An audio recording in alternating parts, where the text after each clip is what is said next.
고등부 교회학교 정기철입니다. 저는 잠언 19장을 합니다. 가난하여도 성실하게 행하는 자는 입술이 패역하고 미련한 자보다 나으니라. 지식 없는 소원은 선하지 못하고 발이 급한 사람은 잘못하느니라. 사람이 미련함으로 자기 길을 굳게 하고 마음으로 여호와를 원망하느니라. 재물은 많은 친구를 더하게 하나 가난한즉 친구가 끊어지느니라. 거짓 증인은 벌을 면하지 못할 것이요 거짓말을 하는 자도 피하지 못하리라. 너그러운 사람에게는 은혜를 구하는 자가 많고 선물 주기를 좋아하는 자에게는 사람마다 친구가 되느니라. 가난한 자는 그의 형제들에게도 미움을 받거든 하물며 친구야 그를 멀리하지 아니하겠느냐. 따라가며 말하려 할지라도 그들이 없어졌으리라. 지혜를 얻는 자는 자기 영혼을 사랑하고 명철을 지키는 자는 복을 얻느니라. 거짓 증인은 벌을 면하지 못할 것이요 거짓말을 뱉는 자는 망할 것이니라. 미련한 자가 사치하는 것이 적당하지 못하거든 하물며 종이 방백을 다스림이랴. 노하기를 더디하는 것이 사람의 슬기요 허물을 용서하는 것이 자기의 영광이니라. 왕의 노함은 사자의 부르짖음 같고 그의 은택은 풀 위의 이슬 같으니라. 미련한 아들은 그의 아비의 재앙이요 다투는 아내는 이어 떨어지는 물방울이니라. 집과 재물은 조상에게서 상속하거니와 슬기로운 아내는 여호와께로서 말미암느니라. 게으름이 사람으로 깊이 잠들게 하나니 태만한 사람은 줄일 것이니라. 계명을 지키는 자는 자기의 영혼을 지키거니와 자기의 행실을 삼가지 아니하는 자는 죽으리라. 가난한 자를 불쌍히 여기는 것은 여호와께 구워 드리는 것이니 그의 선행을 그에게 갚아주시리라. 내가 내 아들에게 희망이 있은즉 그를 징계하되 죽일 마음은 두지 말지니라. 노하기를 맹렬히 하는 자는 벌을 받을 것이라. 내가 그를 건져주면 다시 그런 일이 생기리라. 너는 권고를 들으며 훈계를 받으라. 그리하면 내가 필경은 지혜롭게 되리라. 사람의 마음에는 많은 계획이 있어도 오직 여호와의 뜻만이 완전히 서리라. 사람은 자기의 인자함으로 남에게 사모함을 받느니라. 가난한 자는 거짓말하는 자보다 나으니라. 여호와를 경외하는 것은 사람으로 생명에 이르게 하는 것이라. 경외하는 자는 족하게 지내고 재앙을 당하지 아니하느니라. 게으른 자는 자기의 손을 그릇에 넣고서도 입으로 올리기를 괴로워하느니라. 거만한 자를 때리라. 그리하면 어리석은 자도 지혜를 얻으리라. 명철한 자를 견책하라. 그리하면 그가 지식을 얻으리라. 아비를 구박하고 어미를 쫓아내는 자는 부끄러움을 끼치며 능욕을 부르는 자식이니라. 내 아들아 지식의 말씀에서 떠나게 하는 교훈을 듣지 말지니라. 망령된 증인은 정의를 업신여기고 악인의 입은 죄악을 삼키느니라. 심판은 거만한 자를 위하여 예비된 것이요 채찍은 어리석은 자의 등을 위하여 예비된 것이니라. 아멘. 하늘에 계신 우리 아버지여, 이름이 거룩히 여김을 받으시오며 나라가 임하옵시며 뜻이 하늘에서 이룬 것 같이 땅에서도 이루어지이다. 오늘날 우리에게 일용할 양식을 주옵시고 우리가 우리에게 죄 지은 자를 사하여 준 것 같이 우리 죄를 사하여 주옵시고 우리를 시험에 들게 하지 마옵시고 다만 악에서 구하옵소서. 대개 나라와 권세와 영광이 아버지께 영원히 싸움나이다. 아멘.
오늘 함께 나눌 말씀은 민수기 35장 1절에서 3절의 말씀입니다.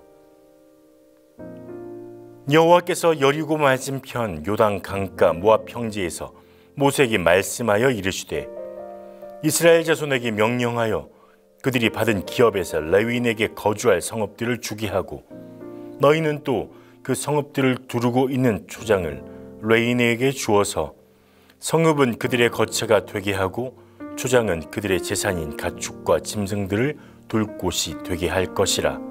아멘. 가치의 중요성은 어떻게 정해지는 것일까요? 어떤 것이 더 가치 있다고 여겨지는 것일까요?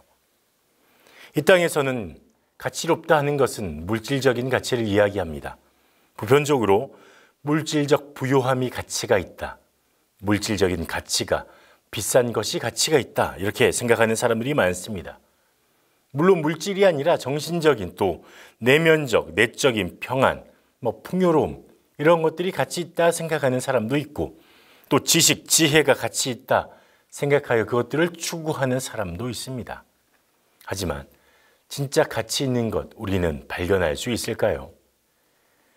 세월 속에 묻혀있던 진품을 발견해내는 TV 프로그램이 있습니다. KBS TV쇼 진품명품, 진품명품이라는 프로그램이죠. 지난 2019년 8월 11일에 방송된 1944년 전후로 작성된 회고록, 이 부분이 출품되어 방송되었습니다. 이 회고록은 제대로 된 원고지가 아니라 세금 계산서 같은 이 종이에 적혀 있었습니다. 당시의 상황을 일기처럼 적어 내려가는 것이죠. 이 얼핏 초라해 보이는 이 회고록을 출품한 사람은 회고록 주인의 증손자였습니다. 그리고 그는 희망 감정가로 10만 815원을 적어서 냈습니다. 그런데 전문가들의 감정가에 사람들이 깜짝 놀랐습니다. 왜냐하면 전광판에는 0이란 숫자가 떴기 때문이죠. 회고록이 한 푼의 가치도 없다. 이렇게 전문가들이 이야기하는 것입니다. 모두가 감정가를 보고 당황했는데 그때 한 전문가가 이렇게 이야기합니다. 이 기록이 한 사람의 개인적인 기록이지만 나라를 잃은 많은 애국자가 자신의 목숨을 바쳐 독립운동을 한 흔적이 남겨져 있습니다. 이분들의 행적을 감히 돈으로 평가할 수 없다고 생각해서 감정가를 추산할 수 없었습니다. 이 회고록의 주인공은 일제강점기 만주 지역에 항일운동을 했던 그 항일 무장투쟁의 핵심 인물로 꼽혔던 이규채 선생님이었습니다. 그리고 이 회고록은 이규채 선생님이 적은 일명 이규채 연보가 되는 것이었습니다. 이 이규채 선생님의 증손자인 이상옥 씨가 이 회고록의 감정가를 10만 815원으로 적어낸 것도 이때가 대한민국 임시정부 수립 100주년이었던 때이고 광복절을 의미하는 815를 뜻하는 815원 이것을 조합해서 만들어서 10만 815원이란 이 감정가를 적어내는 것입니다. 특히 연보의 마지막에는 독립운동을 하며 투쟁을 했지만 헤어져 살아야 했던 가족에 대한 미안함, 안타까운 심정들 이것들을 표현한 내용들이 있습니다. 이런 내용이 적혀 있습니다. 아내가 우리 집안으로 시집 온 지는 26년이 되었다. 나와 멀리 헤어지고서 두 아들과 한 딸을 거느리고 살았다. 그런데 아내는 몸을 의탁할 친척이 없었고 밖으로는 생활을 도와줄 만한 친구가 없었다. 초근 목피로 굶주림을 면할 수 있는 것은 하루 이틀에 불과할 뿐이다. 그런즉 5살 난 아이가 수시로 밥을 달라 하는 것은 오히려 빈젖을 물려 달랠 수 있지만 조금 지각이 있는 8살 난 아이가 배고프다고 울어대는 것은 차마 들을 수가 없었다. 마음을 찡하게 하는 독립운동가의 기록입니다. 그래서 이 감정을 평가한 전문가들은 평가할 수 없다. 그만큼 가치가 있다. 이렇게 표현했습니다. 진정한 가치가 어디에 있는지 우리는 생각을 해봐야 합니다. 오늘 본문에서 우리가 하나님의 가치는 어디 있을까? 우리는 그 힌트 흔적들을 찾아볼 수 있습니다. 하나님이 가지신 척도를 우리에게 오늘 잠시 보여주고 계시다는 것입니다. 오늘 본문에서 만나는 하나님의 가치는 내어주는 것에 대한 가치입니다. 내어주는 것을 가치 있게 생각하신다. 이렇게 이해할 수 있을 것 같습니다. 2절에 보면 이스라엘 자손에게 명령하여 그들이 받은 기업에서 레위인에게 거주할 성읍들을 주게 하고 너희는 또 그 성읍들을 두르고 있는 초장을 레위인에게 주어서 라고 말하고 있습니다. 이 준다는 표현이 굉장히 많이 나타나 있죠. 내어준다, 준다. 이 부분은 이스라엘 백성이 자신의 땅을 레위인들이 거주할 수 있도록 그 성읍들을 내어주어라 라는 명령이 기록되어 있습니다. 하나님께서 이스라엘 백성에게 주신 지역들이 있습니다. 각 지파들에게 지역들이 주어졌죠. 그런데 그 주어진 지역에서 몇몇 성읍들 그리고 그 주변의 땅들 중에 목초지들을 내어주라고 명령하십니다. 레위인들이 각 지파에 흩어져서 그들 주변에 살 수 있도록 하신 거죠. 그래서 각 지파의 레위인들이 흩어져서 48개의 성읍에 살게 됩니다. 그 중에 요단강 동편과 서쪽에 각각 3개씩의 도피성을 두게 되죠. 그래서 부지 중에 살인을 저지른 사람이 그곳에 들어가서 살아남을 수 있도록 그런 배려도 하고 계십니다. 이 모든 성읍들은 이스라엘 지파가 각 지파가 레위인들에게 내어주어야 했습니다. 그리고 목초지까지 제공을 해야 했죠.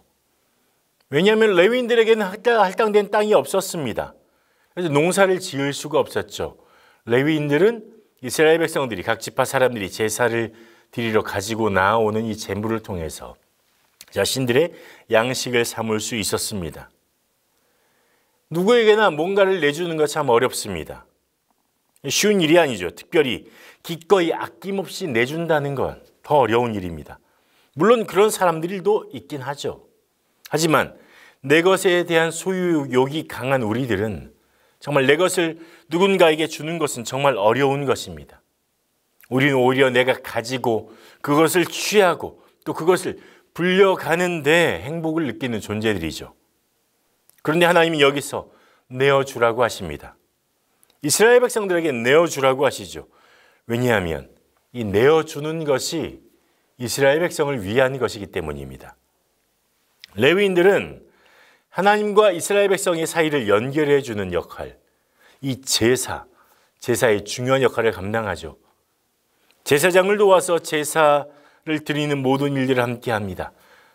제사하는 모든 일들, 하나님과의 관계를 회복하고 하나님 앞에 감사를 표현하는 모든 것들을 위해서 레위인들이 존재했습니다. 그래서 이들의 삶은 하나님 앞에 드려진 바 되었을 뿐만 아니라 이스라엘을 위해서 드려진 존재들이었다는 것입니다. 레위인은 하나님 앞에 드려진 삶일 뿐만 아니라 레위인들을 위해서 자신을 내어준 그런 삶이었던 것이죠. 내어주는 것은 가치를 내어주는 것입니다. 이스라엘 지파는 자신들에게 주어졌던 성읍과 목초지대를 내어주었습니다.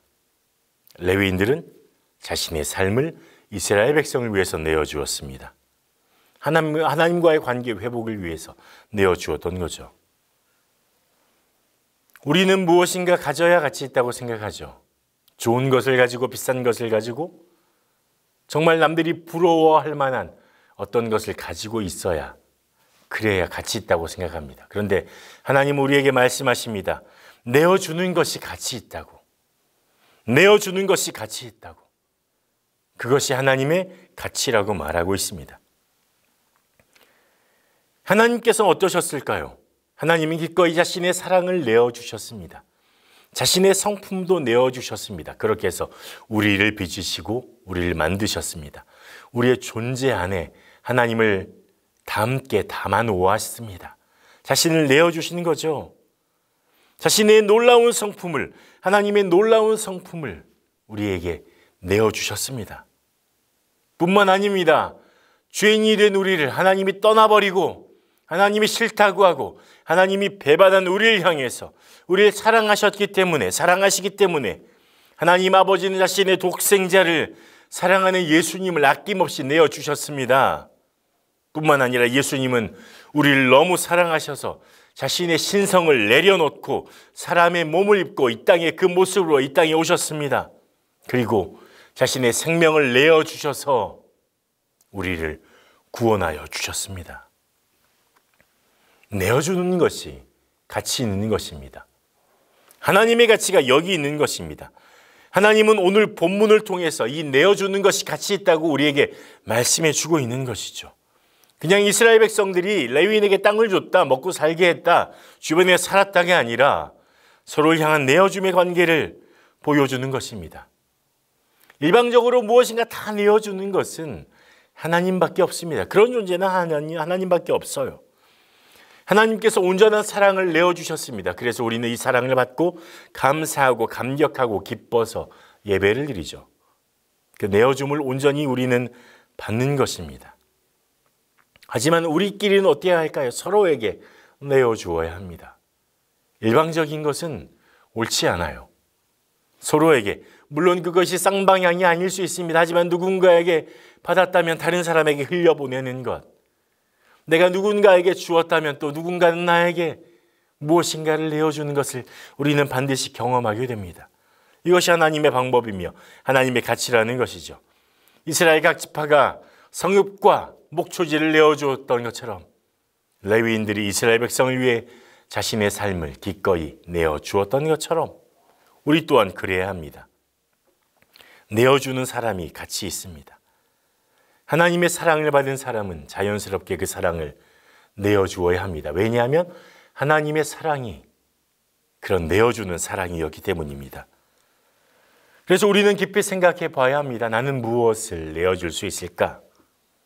나와 함께하는 가족들, 우리 가족들, 친척들, 지인들, 교회의 성도들, 내 주변의 사람들, 그리고 더 나아가서 우리 동네 사람들, 우리 광주광역시의 시민들, 우리의 대한민국, 또 세계 열방을 위해서, 이 땅을 위해서, 지구를 위해서 나는 무엇을 내어줄 수 있을까?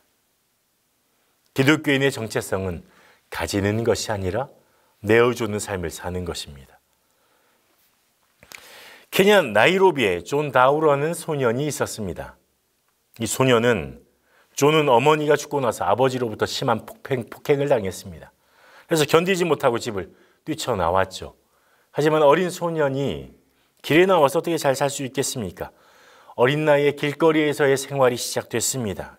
그래서 배는 줄임배를 채워야 되기 때문에 길거리에 차가 잠시 서면 차에 다가가서 손을 내밉니다. 도와달라며 구걸하는 것이죠. 그리고 그날도 보통 때와 다르지 않게 서 있는 차 안으로 손을 불쑥 내밀었습니다. 그리고 동전을 주기를 기다렸습니다. 그런데 아무런 반응이 없는 거예요. 그래서 창문 안을 이렇게 살펴봤는데 차 안에 있는 한 여성이 작은 휴대용 산소 호흡기에 의지해서 힘겹게 숨을 쉬고 있었습니다. 존은 그녀의 모습에 잠시 멈칫하면서 놀라면서 물었습니다. 아니, 왜 이런 걸 하고 있으세요? 나는 이게 없으면 숨을 쉴 수 없단다. 사실 수술을 하게 되면 치료할 수 있지만 그만한 돈이 없구나. 사실 이 여인도 남편의 심한 구타 때문에 폐를 다친 것이었습니다. 이 여인의 사연을 듣자 나보다 더 힘들어하는 사람이 있구나. 나보다 더 어려운 사람이 이 세상에도 있구나라는 걸 존은 깨닫게 됐습니다. 그러자 눈에서 눈물이 흘러나왔죠. 그리고 존은 그녀를 위해서 잠시 기도해 주고 싶다고 말을 했습니다. 이 여인은 그래, 나를 위해서 기도해 줘 허락해 줬죠. 그리고 존이 이 여인의 손을 잡고 서 있는 차 앞에서 기도합니다. 하나님, 제발 이분의 병이 낫게 해주세요. 기도가 끝난 뒤에 존은 자신의 주머니에 있던 정말 얼마 되지 않은 이 돈을, 전 재산을 다 여인에게 주고 자리를 떠났습니다. 그런데 이 안타까운 사연을 옆에서 지켜보던 어떤 사람이 올린 SNS 사연, 이것이 사람들에게 퍼져나가기 시작했습니다. 그리고 이 여인에게 수술비 이상의 많은 후원금이 모이게 됐습니다. 도움의 손길로 이 여인은 수술을 받았고 건강해졌습니다. 수술 후에 새 삶을 선물해 준 존에게 감사 인사를 전하기 위해서 이 여인이 존을 찾았습니다. 그런데 존에게도 기적과 같은 일이 일어났습니다. SNS를 통해 알게 된 존의 이야기에 감동한 어느 마음 좋은 가정에서 존을 입양했다는 것입니다. 사랑은 흘려보내는 것이고 그 흘러간 사랑이 다른 사람의 삶을 변화시키고 바꾸게 됩니다. 하나님의 가치는 흘려보내는 것, 내보내는 것, 내어주는 것에 있습니다. 오늘 여러분은 무엇을 내어주실 수 있으신가요? 무엇을 내어주기로 결단하나요? 이스라엘 백성들이 레위인들에게 자신의 성읍들과 목초지들을 내어주면서 함께 살았던 것처럼 레위인들 또한 자신의 삶을 이스라엘 백성을 위해 하나님 앞에 기꺼이 드렸던 것처럼 이 내어주는 은혜, 내어주는 이 충만한 가치들이 넘쳐나는 우리의 삶이 되길 소망합니다. 기도하겠습니다. 하나님 기꺼이 내어주신 하나님의 마음을, 하나님의 사랑을 우리 안에 담을 수 있도록 도와주시길 원합니다. 하나님, 오늘 내 삶이 내어주는 삶, 기꺼이 흘려보내는 삶이 될 수 있도록 하나님 내 안에 주의 성령으로 역사하여 주시옵소서. 가지는 것이 기쁜 것이 아니라 내어주는 것이 기쁜 것을 깨달으며 줄 수 있는 은혜를, 주는 것의 기쁨을 만끽할 수 있도록 도와주시옵소서. 이 땅을 위해 자신을 기꺼이 내어주신 예수님의 사랑을 우리 또한 닮아갈 수 있도록 주여 역사하여 주시옵소서. 예수님 이름으로 기도합니다. 아멘.